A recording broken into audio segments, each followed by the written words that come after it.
Hello friends, स्वागत है आपके अपने यूट्यूब चैनल एटॉमिक केमिस्ट्री में। बहुत सारे बच्चों की रिक्वेस्ट आ रही थी कि सर ऑर्गेनिक का वीडियो बनाइए, सर ऑर्गेनिक का वीडियो बनाइए। देखिए ऑर्गेनिक का वीडियो लेकर के आए हैं। ऑर्गेनिक यहां से स्टार्ट करते हैं। देखिए कहीं से भी अगर बीच से टॉपिक स्टार्ट कर लिया जाएगा ऑर्गेनिक में तो वो आपको समझ में नहीं आ सकता है। इसीलिए ऑर्गेनिक को सबसे पहले बेसिक से शुरू करते हैं। Basic organic chemistry. ऐसे तो ये चैप्टर पढ़ना है 11th में ये चैप्टर पढ़ना है तो 11th के बच्चे भी देख सकते हैं और 12th वालों के लिए ये बेसिक टर्म है। बिना इसके पढ़े आप ऑर्गेनिक को समझ ही नहीं सकते हैं। इसलिए 12th के बच्चे तो जरूर देखें और 11th वालों के लिए तो ये आपके सिलेबस में ही है। तो आपके लिए भी शुरू करते हैं ऑर्गेनिक केमिस्ट्री। ऑर्गेनिक केमिस्ट्री, देखिए केमिस्ट्री जो है उसको 3 भागों में जनरली बांटा गया है। ऐसे तो केमिस्ट्री की शाखाएं अनेक हैं।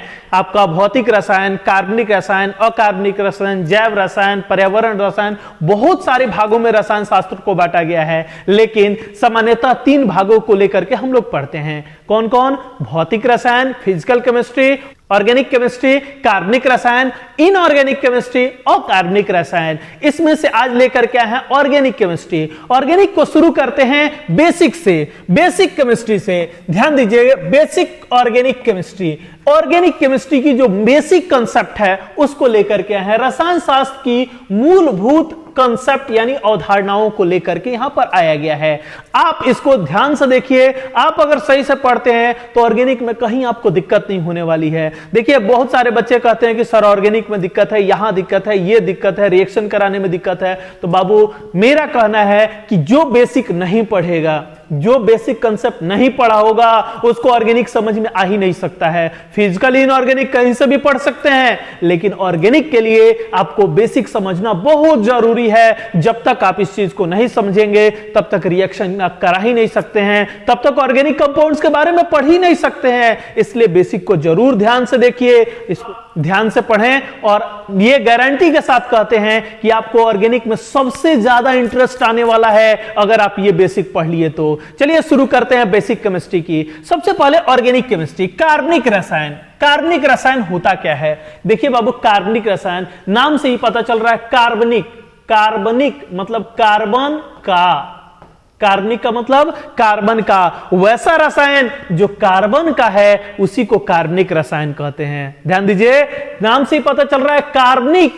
कार्बनिक देखिए वर्ड उच्चारण करके ही देख लीजिए, कार्बनिक यानी कार्बन का। जो कार्बन का रसायन है उसको क्या कहेंगे बाबू? कार्बनिक रसायन कहेंगे।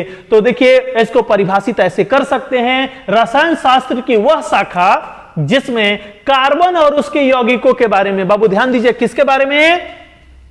कार्बन और उसके यौगिकों के बारे में अध्ययन किया जाता है, उसी को कार्बनिक रसायन कहते हैं। जो कार्बन का रसायन है यानी कार्बन और उसके यौगिकों के बारे में अध्ययन करना है, उसी को कार्बनिक रसायन कहते हैं। Organic chemistry, the branch of chemistry in which we study about carbon and its compound. Carbon and its compound, that is known as organic chemistry. The branch of chemistry in which we study about carbon and its compound is known as organic chemistry. तो देखिए organic chemistry जिसमें carbon के बारे में ही पढ़ना है। Carbon को छोड़ के जितने सारे एलिमेंट्स हैं, जितने सारे तत्व हैं, उसको इनऑर्गेनिक में हम लोग पढ़ते हैं, लेकिन इसमें किसको पढ़ेंगे? कार्बन को। तो देखिए कितना अच्छा सा परिभाषा आपने याद किया। कार्बनिक मतलब कार्बन का। जो कार्बन का रसायन है उसको कार्बनिक रसायन कहते हैं। देखिए सबसे पहले वान टॉप और लीबेल, 2 वैज्ञानिक थे। कौन कौन? वान टॉप और लीबेल। उन्होंने ही कार्बनिक और अकार्बनिक यौगिकों को विभाजित करने का काम किया। उन्होंने ही इसको सबसे पहले विभाजित किया, कार्बनिक को अलग कर दिया, अकार्बनिक को अलग कर दिया। उन दोनों का कहना था जिसका मुख्य अवयव कार्बन होगा, मेन कंपोनेंट कार्बन होगा, उसको ऑर्गेनिक कहेंगे, उसको कार्बनिक कहेंगे। जिसका मेन कंपोनेंट कार्बन नहीं होगा उसको हम लोग अकार्बनिक कहा जाता है। ध्यान से सुनिए, कार्बनिक कौन होगा? जो कार्बन का होगा, जिसका मुख्य अवयव कार्बन होगा उसको कार्बनिक कहा गया। जिसका मुख्य अवयव कार्बन नहीं है उसको अकार्बनिक में रख दिया गया। इन्हीं दोनों का काम था सबसे पहले विभाजित करने का। अब विभाजित करने में समस्या भी थी क्योंकि दुनिया में लगभग 70 लाख कंपाउंड है बाबू। कितना है? 70 लाख कंपाउंड्स है, जिसमें कार्बन का अकेले 50 से 55 लाख है। ध्यान दीजिए, 50 से 55 लाख अकेले कार्बन बना दिया है। अब बाकी सब लोग मिलकर 15 से 20 लाख लगभग बनाया है। लगभग 15 से 20 लाख बाकी सब। अकेले कार्बन कितना बाबू 50 से 55। तो अब बताइए कार्बन को अकेले न किया जाए तो क्या किया जाएगा, उसकी संख्या कितनी ज्यादा है, इसीलिए कार्बन को अकेले रख के पढ़ते हैं क्योंकि उनकी यौगिकों की संख्या ज्यादा है। तो यही सोच के इन दोनों ने उसको विभाजित भी किया कि कार्बन बहुत ज्यादा यौगिक बना लिया, अब उसको पढ़ने में दिक्कत हो रहा तो उसको एक अलग शाखा में रख दिया जाए और उसको अकेले पढ़ लिया जाएगा। तो कार्बन को अलग किया गया, कार्बन के यौगिकों को अलग किया गया। फ्रेडरिक ओहलर जो हैं उनको रसायन शास्त्र के पिता के नाम से जाना जाता है। फ्रेडरिक ओहलर को रसायन शास्त्र के यानी कार्बनिक रसायन के पिता के नाम से जाना जाता है। बाबू रसायन शास्त्र के पिता नहीं, कार्बनिक रसायन के पिता, गलती से यहां पर लिखा गया है कार्बनिक रसायन के पिता के नाम से जाना जाता है। ध्यान रखिएगा, ओहलर को कार्बनिक रसायन के पिता के नाम से जाना जाता है। रसायन शास्त्र के जो पिता हैं उनको हम लोग कहते हैं एंटिनो लेवाइजर। एंटिनो लेवाइजर को रसायन शास्त्र के पिता के नाम से जाना जाता है। देखिए पिता की जो उपाधि है तो ये उपाधि होता है, तो असल में कोई पिता होता नहीं है, ये उपाधि होता है। जो भी ज्यादा योगदान दे दिया उसको हम ये उपाधि दे सकते हैं, तो दिया गया है इन लोगों को उपाधि। चलिए, वर्जिलियस के अनुसार कार्बनिक यौगिक के 2 स्रोत होते हैं। वर्जिलियस ने कहा था कि कार्बनिक यौगिक के मात्र 2 स्रोत होते हैं। कौन कौन? जंतु जगत और पादप जगत।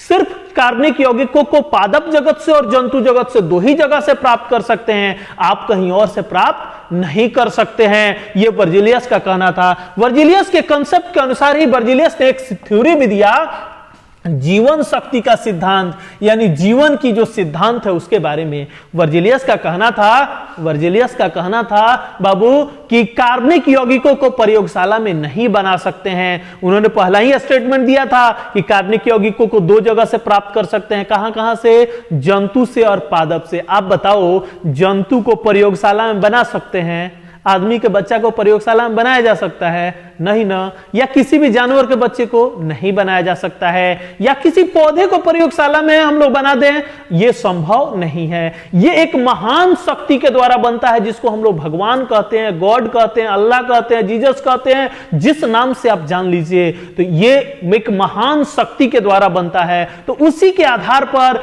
यह वर्जिलियस ने अपना सिद्धांत भी दिया, जीवन शक्ति का सिद्धांत, यानी जीवन के लिए एक महान शक्ति की जरूरत है जिसको गॉड, भगवान, अल्लाह, जो भी जीसस, जो भी आप नाम से पुकारते हैं, वो शक्ति के द्वारा बनता है। खैर, यह सिद्धांत वर्जिलियस ने दिया था, इसलिए इसको वर्जिलियस का सिद्धांत भी कहते हैं।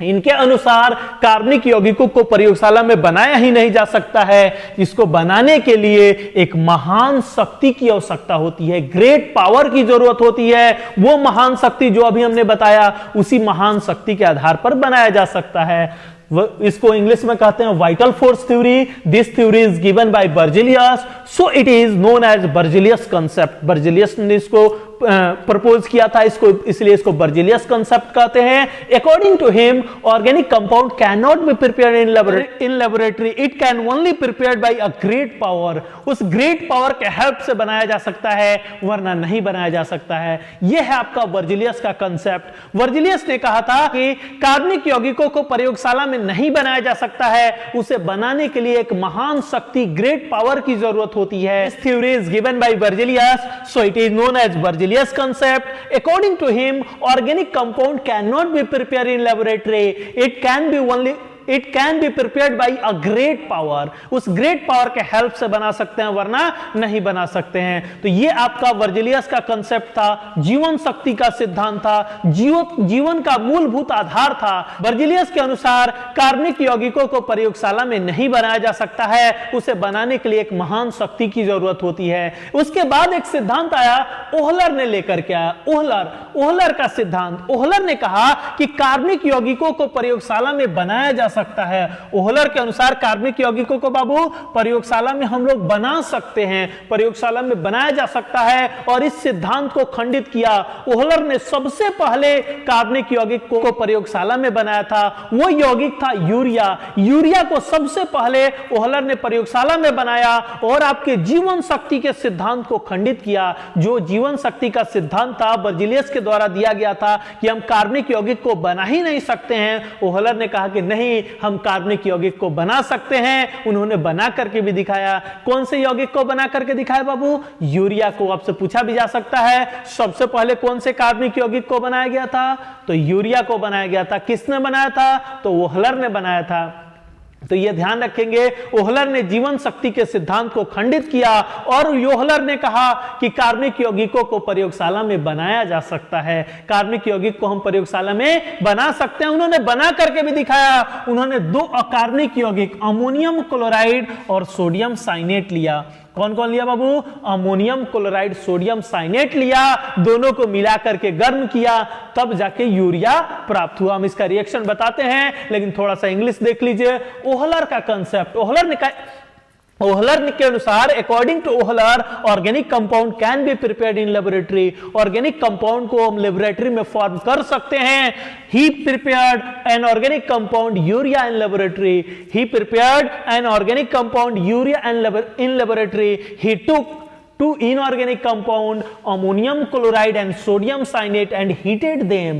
उन्होंने दोनों को लेकर के क्या किया बाबू? गर्म किया, तब जाके यूरिया प्राप्त हुआ।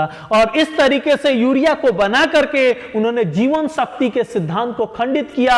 अब कैसे बनाया था यूरिया, उसको देख लीजिए। उन्होंने दो अकार्बनिक यौगिक लिया था। कौन कौन बाबू? Ammonium chloride. अमोनियम क्लोराइड का फॉर्मूला होता है NH4Cl, NH4Cl। Sodium साइनेट NaCNO।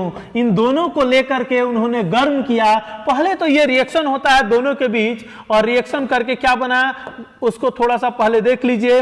Ammonium plus बनाता है, Cl माइनस बनाता है। अमोनियम क्लोराइड है, सोडियम साइनेट है, तो सोडियम प्लस बनाया, CNO माइनस बनाया। बाबू ये माइनस वाला को प्लस वाला के साथ जोड़ दीजिए, आप प्लस वाला को माइनस वाला के साथ जोड़ दीजिएगा तो यौगिक बन जाएगा। कैसे बना?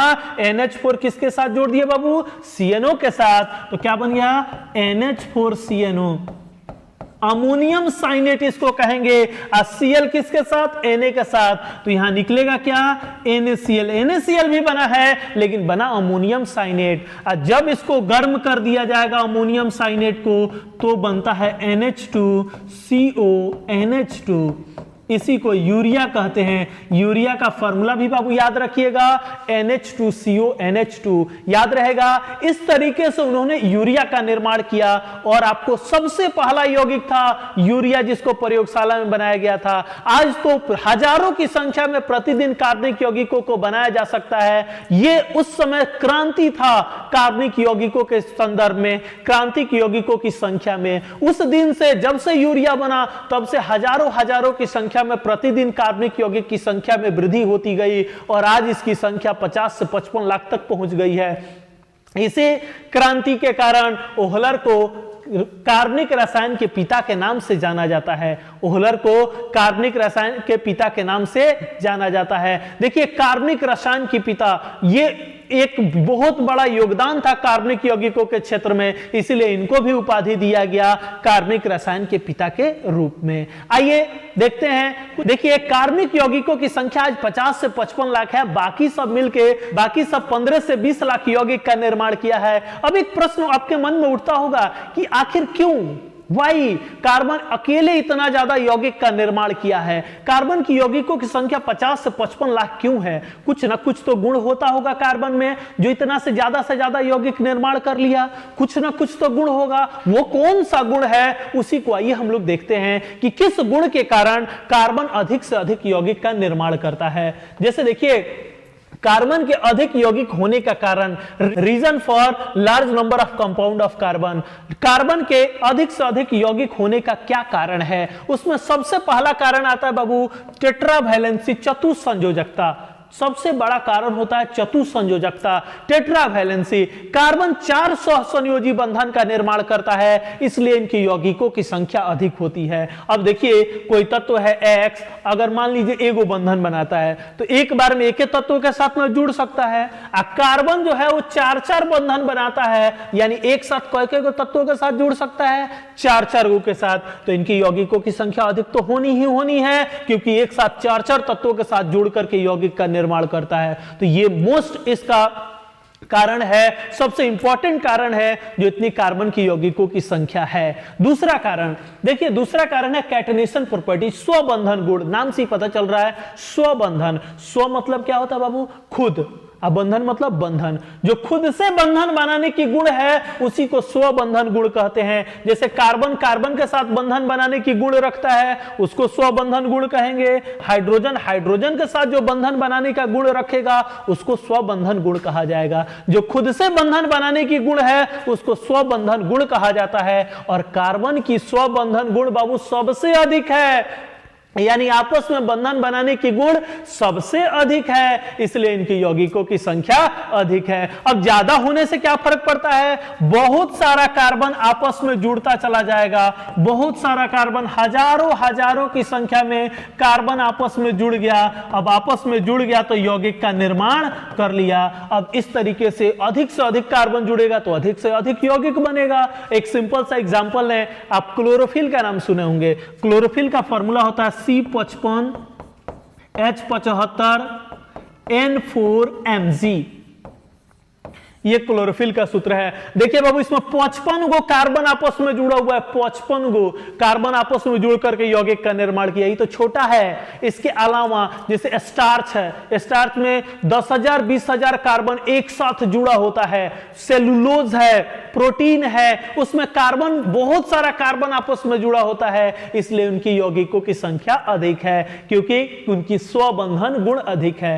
कार्बन के बाद अगर किसी का स्वबंधन गुण है तो बाबू सिलिकॉन का है। कार्बन के बाद यानी कार्बन से कम है लेकिन बाकी सबसे ज्यादा है, बाकी सबसे ज्यादा है लेकिन कार्बन से क्या है बाबू? कम है। सिलिकॉन की स्वबंधन गुण, अब सिलिकॉन की स्वबंधन गुण दूसरा सबसे अधिक है, यानी कार्बन से कम है और बाकी सबसे ज्यादा है। खैर, कार्बन की स्वबंधन गुण सबसे अधिक है, इसलिए कार्बन आपस में जुड़ करके लंबा से लंबा चेन बना लेता है, लंबा से लंबा श्रृंखला बना लेता है, इसलिए इनकी यौगिकों की संख्या अधिक होती है। याद रहेगा आपको, यानी कार्बन की सेल्फ बॉन्डिंग की टेंडेंसी बहुत अधिक है।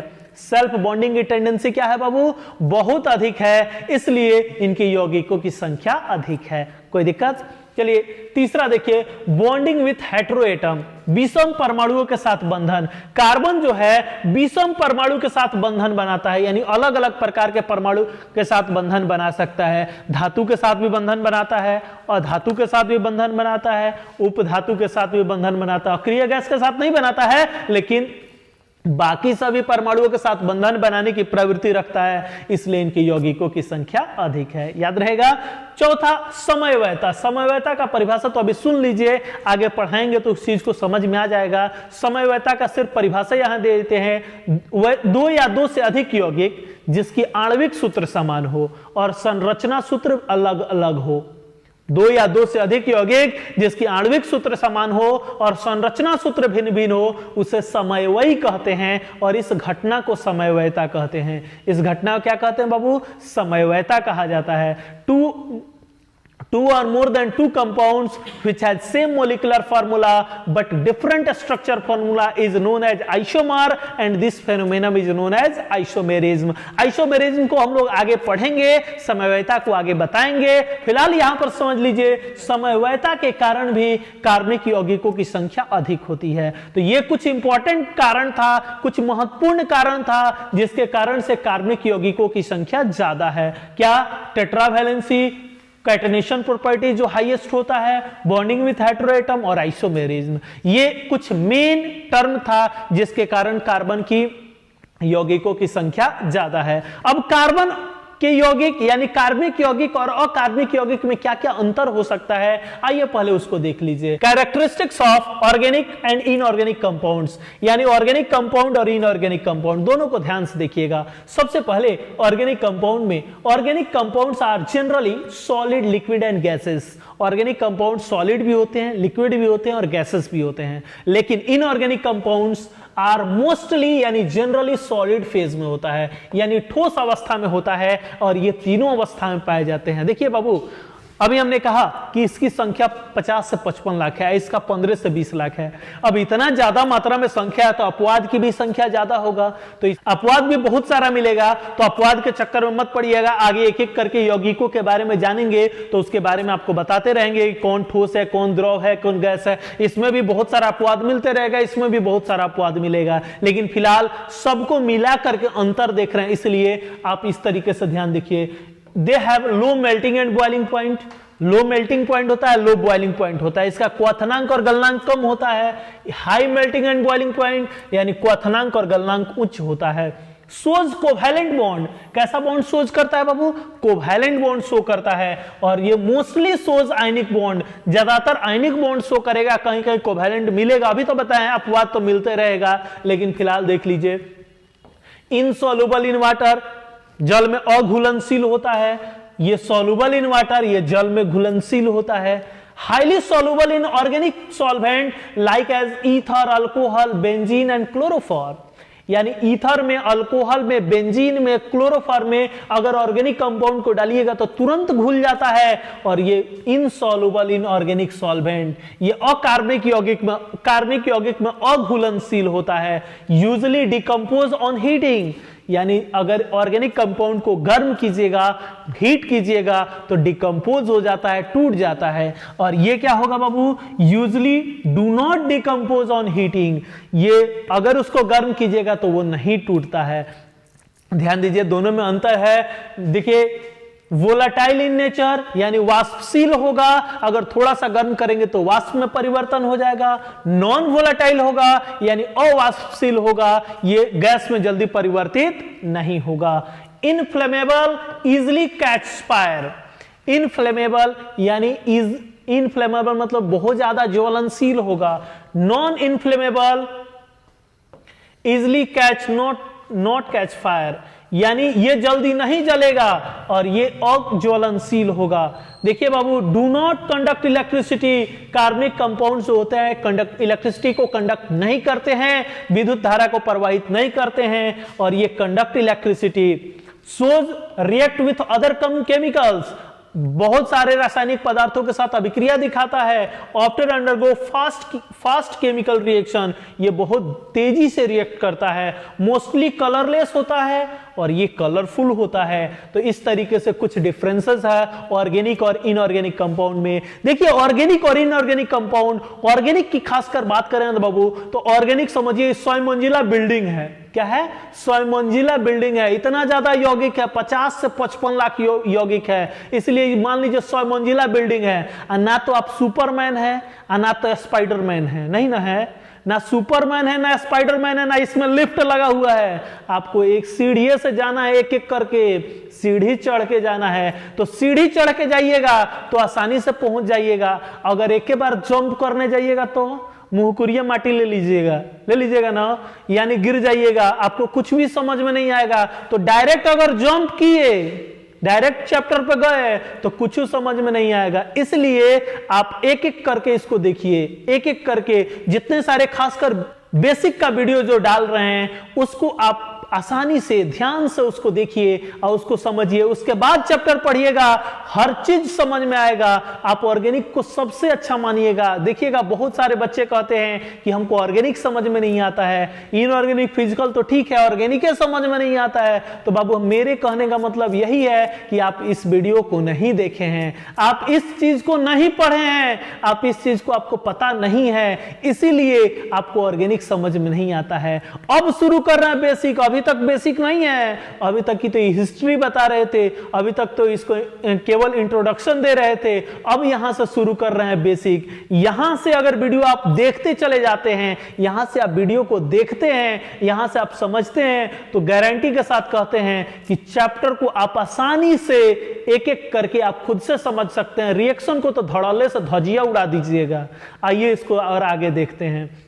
जैसे देखिए, ऑर्गेनिक कंपाउंड को हम शुरू करते हैं। ऑर्गेनिक कंपाउंड को शुरू करने के लिए कुछ वर्ड रूट चाहिए, कुछ वर्ड रूट चाहिए जो आपको बता देते हैं, आप इसको याद कर लीजिए ताकि आप ऑर्गेनिक कंपाउंड में कहीं दिक्कत ना हो। आप इसको ध्यान से देखिएगा। वर्ड रूट मतलब होता है शब्द का जड़। शब्द का दो जड़ होता है, प्रीफिक्स होता है और सफिक्स होता है। प्रीफिक्स और सफिक्स। प्रीफिक्स किसे कहते हैं बाबू? जिसको पहले जोड़ा जाता है। प्री मतलब पहले, फिक्स मतलब जोड़ना।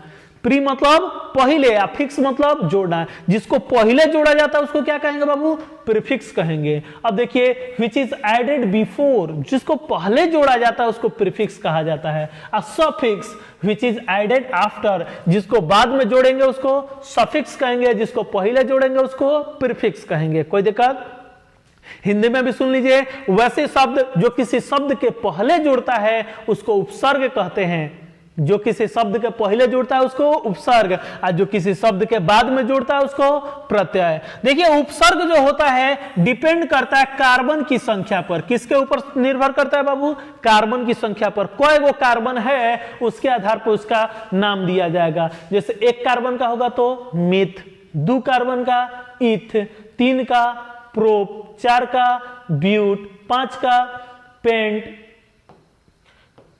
6 का हेक्स, 7 का hept, oct, non, dec, undec, dodec, tridec. जितना संख्या में कार्बन होगा उसके आधार पर नाम दिया गया है। अगर 14 कार्बन होगा तो टेट्राडेक, पेंटाडेक, हेक्साडेक। मान लीजिए 20 हुआ तो इकोसेन, अनइकोसेन, डो इकोसेन या इकोस भी लिखा जाता है।